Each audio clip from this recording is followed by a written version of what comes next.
Perkenalkan, nama saya Sela Rahmi Kurotayun dari kelas 5 RE Program Studi S1 Manajemen STIE Putra Bangsa Kebumen. Pada tanggal 9 Desember lalu, saya melakukan wawancara untuk tugas mata kuliah Komunikasi Bisnis terkait dengan kegiatan dan pola komunikasi yang dijalankan. Narasumber saya adalah seorang kepala toko Alfamart. Berikut ini adalah video wawancara saya dengan beliau. Assalamualaikum warahmatullahi wabarakatuh. Sekarang saya sudah bersama dengan narasumber kita, yaitu Mbak Lutfi. Gimana Mbak kabarnya? Alhamdulillah sehat, baik. Alhamdulillah. Pasti belakangan hari ini di toko sibuk banget ya, soalnya kan menjelang akhir tahun. Menjelang akhir tahun biasanya emang ramai di toko. Terus juga kebetulan lagi pilkada, jadi lumayan ramai. Nah, pertama sebelum ke wawancara, aku mau mengucapkan terima kasih karena Mbak Lutfi sudah meluangkan waktunya, udah boleh datang langsung ke sini. Iya, sama-sama.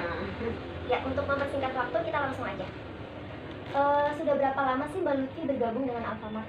Kira-kira sekitar 12 tahun. 12 tahun? Masuknya itu sekitar tahun 2008, bulan Maret 2008 sampai sekarang. Sekarang 2020 ya, jadinya 12 tahun kira-kira. Lama ya? Iya, lumayan lama.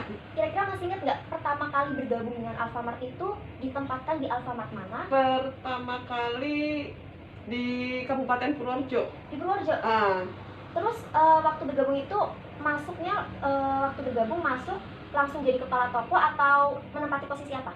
Waktu pertama kali masuk itu masih jadi, kalau dulu itu namanya kasir atau pramuniaga, cuma kalau sekarang kan namanya kru, jadi udah beda nama. Kalau zaman dulu namanya kasir atau pramuniaga, kalau sekarang baik cowok atau cewek itu namanya kru. Lalu tahun berapa akhirnya Mbak Lutfi diangkat menjadi kepala toko? Itu sebenarnya nggak langsung jadi kepala toko ya, jadi bertahap. Jadi kalau dulu itu kasir sampai 2010, nah dari 2010 itu sekitaran setahun itu satu tingkat di atas kasir grade-nya. Kan ada, kalau di Alfamart kan ada grade-nya, grade 3, 4, 5, 6 ya. Itu naik satu grade di atasnya namanya MD. Kalau dulu MD, kalau sekarang grade 5. Cuma kalau dulu kan namanya masih MD.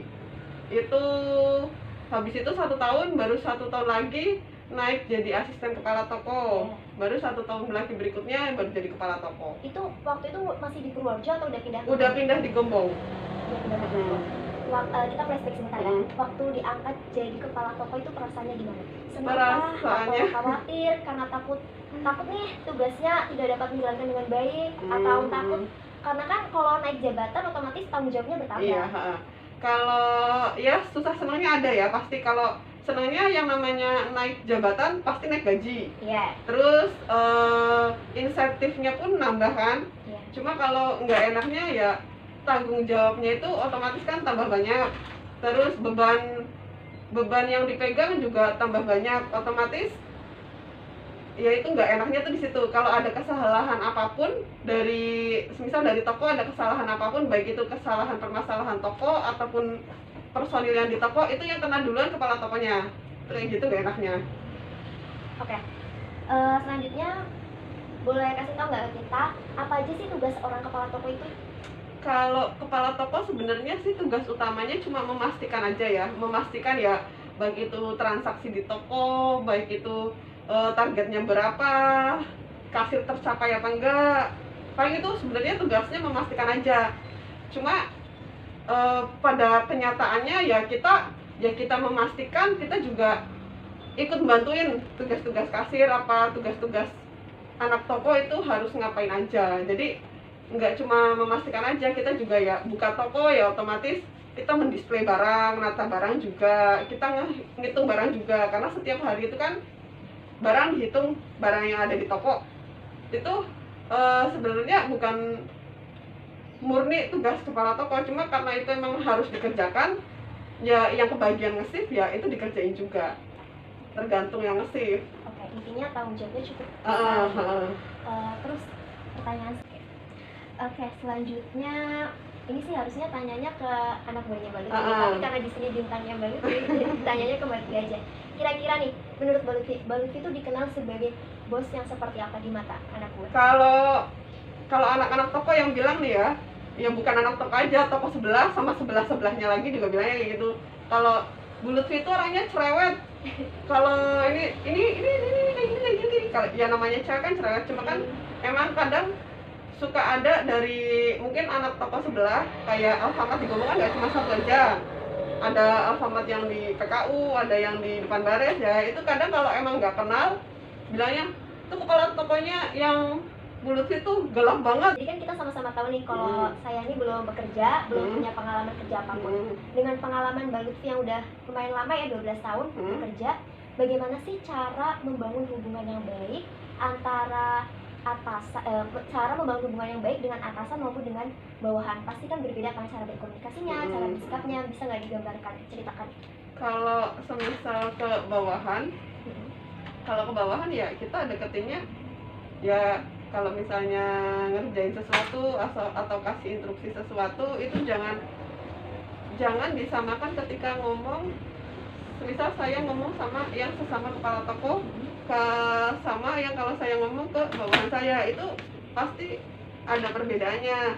Semisal itu gimana ya, ada beberapa kata-kata yang emang ditelan mentah-mentah lah ibaratnya. Misal ada instruksi dari atasan, itu nggak saya telan mentah-mentah, tapi saya cerna dulu biar gimana caranya itu mereka nggak komplain. Jadi semisal contoh, kamu setiap hari harus jual ini 10 piece, semisal barang Tenggo ya atau apapun ya, saya komunikasiin ke bawahan, nggak langsung ini kamu harus jual ini 10 piece, itu enggak. Jadi tetap dibedain ngomong sama ke bawahan. Jadi paling coba kamu itu orang yang masuk di toko berapa dalam satu shift. Semisal oh yang orang masuk di toko ada sekitar 150 Bu. Nah orang yang 150 itu kan masuk di toko 150, kamu cukup 10 orang aja biar bisa orang itu mau beli barang ini. 10 orang aja, nggak usah 150. Jadi tetap dibedain juga cara komunikasi ke bawahan, karena kalau atasan itu taunya kan beres, sedangkan kalau bawahan kan dia kadang belum apa-apa aja udah ngeluh. Jadi dicerna dulu instruksi yang dari atasan, baru kita kesampaikan ke bawahan. Terus juga ya kadang sambil semisal lagi ngerjain apa, sambil diajak cerita. Jadi kita sama bawahan itu deket, tahu masalahnya gimana. Kalau semisal nge-shift sama saya gimana, kalau nge-shift sama teman saya yang lainnya pas di shift yang lain itu ada permasalahan apa, nanti dia mau cerita. Jadi kadang juga sambil bercanda atau sambil ngobrol. Jadi enggak selama satu shift itu kita sepaneng, itu enggak. Itu kalau ke bawahan. Kalau ke atasan itu ya, atasan itu pasti setiap hari ada instruksinya ya, sebisa mungkin kita kerjain, pasti kita kerjain itu instruksinya dari atasan. Cuma kalau ada kendala apa ya kita juga tetap bilang sama atasan. Jadi karena yang ada di toko, kepala tokonya saya, cuma atasan saya kan nggak setiap hari ada di toko.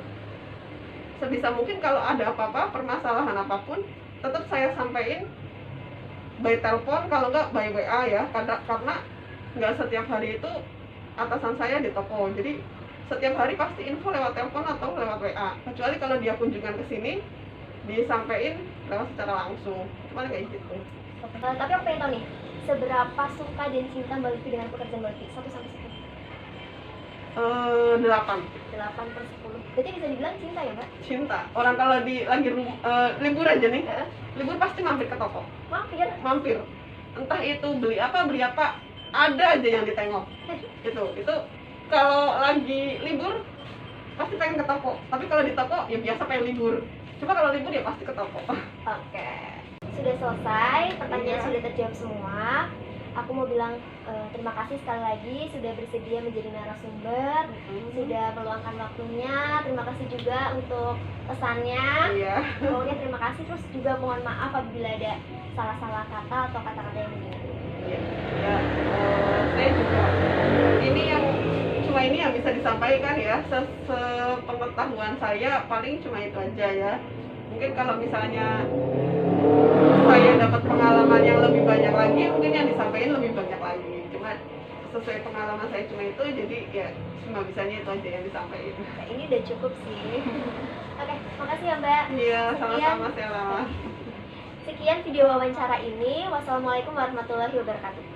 Nah, itu tadi dia video wawancara saya dengan Ibu Lutfi selaku Kepala Toko Alfamart Sempor. Sebenarnya pertanyaan-pertanyaan yang ada dalam video itu belum keseluruhan ya, itu hanya sebagian saja karena full video wawancaranya itu durasinya lumayan panjang. Tetapi buat kalian yang pengen nonton video wawancaranya secara full, kalian bisa klik link di description box. Thank you.